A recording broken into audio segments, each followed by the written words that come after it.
The final step to the cycle is the black woman to the black children. And the black woman, having dealt with the black man's abuse and perpetuating their experiences onto them, have nowhere else to turn, in a sense, other than onto their own children. And this can also occur when the mother simply is instilling racism into their own children, where they end up perpetuating the cycle because it's so ingrained in them. And nothing better exemplifies this than when Pauline perpetuates racism onto Pecola almost as soon as she's born. On page 126, Pauline describes Pecola, her newborn daughter, when she says, "Eyes all soft and wet, a cross between a puppy and a dying man. But I know she was ugly.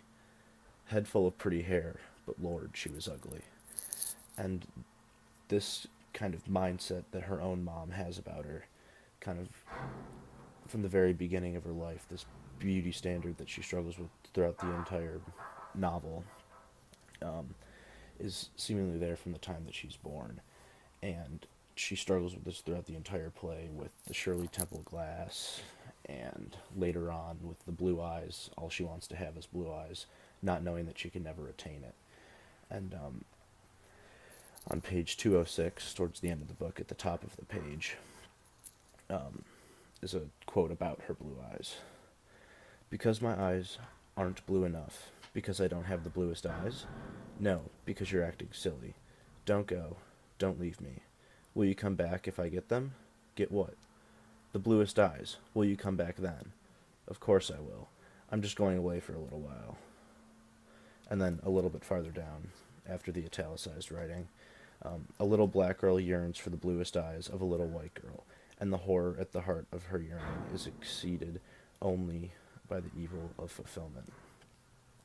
And this just kind of shows that, like, from birth throughout the entire book, she struggles with this beauty standard that she can never achieve, and it's perpetuated from the time she was born from her own mother. Another example of this kind of perpetuating of racism onto their own children is when Geraldine kind of talks to Junior about how he's not allowed to hang out with darker skinned uh, African Americans. On page 87, there's a quote at the top of the page: "White kids, his mother did not like him to play with N-word.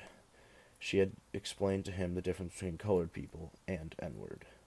They were easily identifiable. Colored people were neat and quiet. N-words were dirty and loud." And this kind of, hearing that at a young age as a child, instills this racist, like, type of thought into his mind, where he thinks he's better than people with darker skin than him. And this is exemplified 2 pages later on page 89, when he throws the cat at Pecola. "Here," Pecola turned. "Here is your kitten," he screeched. He threw a big black cat right in her face. She sucked in her breath in fear and surprise and felt fur in her mouth. The cat clawed her face and chest in an effort to right itself, then leaped nimbly onto the floor. And this kind of just shows how his mom taught him that he's an upper class African American as opposed to a lower class one, and he's not allowed to hang out with the lower class people. And